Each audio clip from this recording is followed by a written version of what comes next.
तो मूवी के स्टार्ट में हम एक लड़के को देखते हैं जिसका नाम केल होता है। वो अपने फादर के साथ फिशिंग करने के लिए गया होता है। इसके बाद वो दोनों गाड़ी से घर की ओर जा रहे होते हैं, जहाँ रास्ते में उनका एक्सीडेंट हो जाता है और केल के फादर की मौत मौके पर ही हो जाती है। इसके बाद हमें घटना से 1 साल बाद का दिखाया जाता है, जहाँ पे केल स्कूल में पढ़ रहा होता है और उसकी आंख लग जाती है।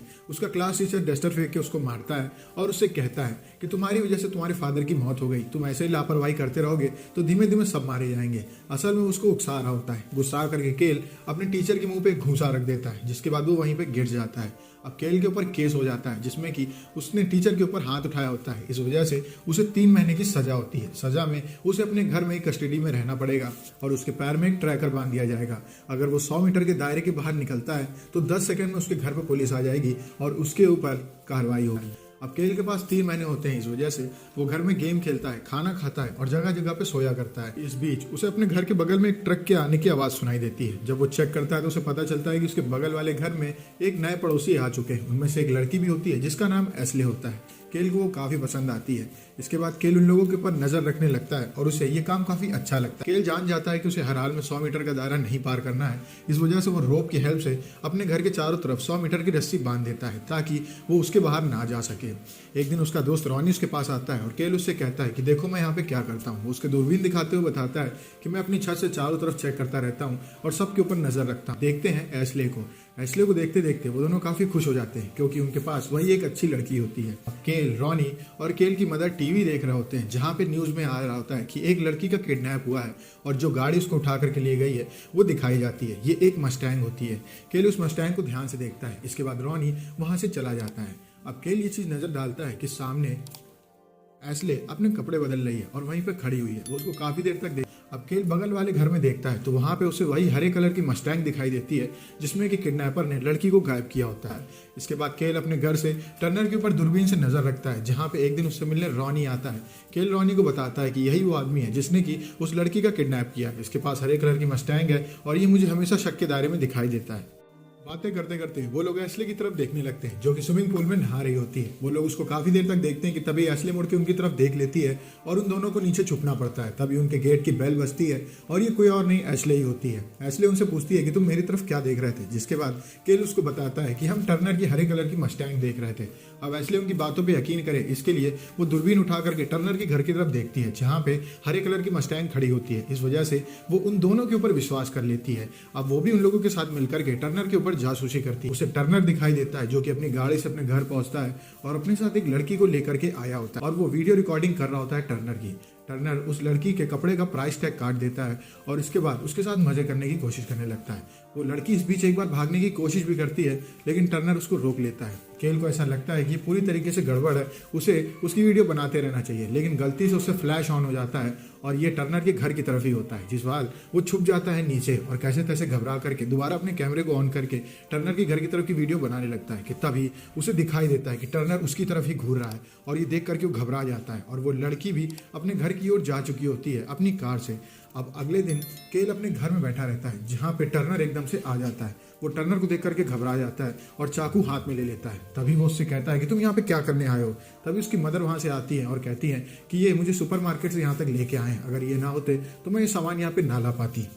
केल की मॉम बाहर गाड़ी में कुछ सामान लेने के लिए चली जाती हैं। ऐसे में केल और टर्नर आमने सामने होते हैं। टर्नर केल का पैर देखते हुए कहता है तुम्हारे पैर में ट्रैकर कहाँ से आया। केल उसको बताता है कि उसने एक टीचर को पीट डाला, इस वजह से उसके साथ ये सब हुआ। इसके बाद टर्नर वहां से चला जाता है कहते हुए कि मैं स्कूल के काफी टीचरों को जानता हूँ। जिसके बाद उसके घर में एस्ले आ जाती है। तभी वो उसको रोक देता है और उसकी तारीफ करने लगता है। वो उससे अच्छी अच्छी बातें बताने लगता है कि किस वजह से वो ये सब कर रहा है। ये सब सुनने के बाद एस्ले काफी खुश हो जाती है और वो उसे किस कर देती है। काफी देर तक वो लोग इंटीमेट होने की कोशिश करते हैं कि इस बीच वो देखती है कि टर्नर के घर की खिड़की में चारों तरफ खून फैला हुआ है और ये बहुत तेज तेज धब्बे आ रहे हैं। ये सब देखने के बाद वो लोग डिसाइड करते हैं कि वो टर्नर के ऊपर नजर रखेंगे क्योंकि ये कोई ना कोई खतरनाक आदमी है। अब अगले दिन टर्नर वहां से निकल जाता है सुपरमार्केट के लिए। उसके पीछे पीछे एस्ले भी जाती है उसकी वीडियो बनाने के लिए। वहीं दूसरी ओर एस्ले बताती है कि टर्नर यहाँ से निकल रहा है और मैं अपनी गाड़ी में बैठ करके निकल रही हूँ। तभी उसकी गाड़ी में आकर के टर्नर बैठ जाता है और वो एस्ले से कहता है कि मैं चाहता हूँ कि जो तुम कर रही हो वो बंद कर दो, मुझसे दूर रहो, ये तुम्हारे लिए सुरक्षित रहेगा। अब इसके बाद वो तीनों घर में बैठे होते हैं, जहाँ पे एस्ले बताती है कि टर्नर ने तो मुझे ऑलमोस्ट धमकी दे दी है और मेरा पत्ता वो जैसे काट ही देगा, उसने बिल्कुल मुझसे ऐसे ही बातें की है। केल उससे कहता है कि ये कैमरा लो और इसकी हेल्प से तुम उसके घर में जाओ। उसका गैरेज खुला हुआ है। रॉनी वहाँ पे कैसे तैसे जाता है और उसको एक बैग वहाँ पे दिखाई देता है। वो कहता है कि इस बैग के अंदर लाश पड़ी हुई है और ये बुरी तरीके से महक रहा है, इसको मैं कैसे घसीटूं मुझे नहीं पता। अब ये सब देख करके केल घबरा जाता है और वो बेसबॉल बैट लेकर के टर्नर के घर की ओर निकल जाता है, जिसमें वो 100 मीटर का दायरा पार कर देता है। पुलिस वहाँ पे आ जाती है और वो केल को पकड़ लेती है। केल चिल्ला करके कहता है कि इस घर के अंदर लाश पड़ी हुई है। टर्नर वहाँ पे बाहर आता है और हंसते हुए कहता है यहाँ पे कोई भी लाश नहीं है। वो उसको गैरेज का गेट उठा करके दिखाता है, जहाँ पुलिस देखती है कि उस बैग के अंदर कुछ और नहीं, एक हिरण की लाश है। टर्नर बताता है कि ये मेरी गाड़ी से टकरा गया था, जिस वजह से इसकी मौत हो गई और मैं इसे यहाँ पे उठा के चला आया। अब इसके बाद केल को वापस से उसके घर में शिफ्ट कर दिया जाता है, जहाँ पे उसकी मदर उसके ऊपर गुस्सा आ रही होती है। अब केल को नहीं पता होता है कि उसका दोस्त आखिर गया तो गया कहाँ। अगले दिन उसकी मदर चली जाती है टर्नर के यहाँ डिनर के लिए। तभी केल के फ़ोन में मैसेज आता है रॉनी के फ़ोन से। अब ये देख करके केल घबरा जाता है और उसमें लिखा होता है कि टीवी में देखो। जब वो देखता है तो वहाँ पे उसे रॉनी दिखाई देता है जो कि बेहोश होता है। तभी उसको पीछे से आवाज़ आती है और जब वो अपना कबर्ड खोलता है तो उसके अंदर से रॉनी निकलता है। असल में रॉनी उसके साथ प्रैंक कर रहा होता है। वो उससे कहता है कि आई एम सॉरी, जिसके बाद केल काफ़ी गुस्सा आ जाता है और वो कहता है कि ये एक मजाक नहीं था। तभी रॉनी उससे कहता है कि मैं उसके घर में गया तो था, मैंने चारों तरफ चेकिंग की पर मुझे वहाँ पे कुछ भी नहीं मिला और मैं बड़ी मुश्किल के बाद उसके घर से बाहर आ पाया हूँ। रॉनी केल को अपने हाथ का कैमरा दिखाने लगता है जो कि केल ने उसे दिया होता है। केल उस कैमरे में ध्यान से देखता है तो उसे पता चलता है कि गैरेज में जो रूम में बैग में जो चीज़ पड़ी हुई थी वो कुछ और नहीं, उस लड़की की लाश थी जिसको मूवी के स्टार्ट में दिखाया गया था कि किडनैप हो चुकी है। उसको पक्का शक हो जाता है कि टर्नर ही वो आदमी है जिसने उस लड़की को गायब किया था और उसने उसको मार दिया है। इतने में हम देखते हैं टर्नर को जो कि केल की मदर के सर पे अटैक करके उन्हें बेहोश कर देता है। इसके बाद वो केल के घर की तरफ बढ़ता है और वहाँ पे वो रॉनी के ऊपर अटैक करके उसे भी बेहोश कर देता है। अब वो ऊपर आकर के केल के ऊपर अटैक करता है। केल वहां से भागने की कोशिश करता है ताकि वो 100 मीटर का दायरा पार कर ले और टर्नर से बच जाए और उसके बाद वहां पे पुलिस आ जाए, लेकिन उसको टर्नर रोक लेता है और वो ऑलमोस्ट जब 100 मीटर का दायरा पार करने वाला होता है तभी वो उसके सर पे अटैक करके उसे बेहोश कर देता है। इसके बाद उसके मुंह पे टेप बांध देता है और उसके हाथ पे टेप बांध करके उसके सामने बैठ जाता है और वो उससे कहता है कि तुमने तो ऑलमोस्ट मेरा सभी काम बिगाड़ दिया था। इतने में वहाँ पे एशले आ जाती है और वो टर्नर के ऊपर अटैक कर देती है। वो दोनों मिलकर के कैसे तैसे टर्नर के चंगुल से भागते हैं और एक रूम में जाकर के छुप जाते हैं, जहाँ पे एशले केल के हाथ को खोल देती है। अब केल और एशले वहाँ से भाग करके पानी में कूद जाते हैं, जहाँ पे केल कहता है कि तुम यहाँ से निकल जाओ नहीं तो वो तुम्हें भी आके मार देगा। अब वो भाग करके टर्नर के घर में जाता है क्योंकि उसकी मदर वहीं पे गई होती है। इस बीच उसने 100 मीटर का दायरा पार कर दिया होता है तो पुलिस इंस्पेक्टर को भी पता चल गया होता है कि केल 100 मीटर से दूर जा चुका है, लेकिन वो उसको लेने के लिए नहीं जाता है क्योंकि उसको ऐसा लगता है कि इसका तो ये हर बार का हो चुका है, मैं थोड़ी देर में उसको लेने के लिए चला जाऊंगा।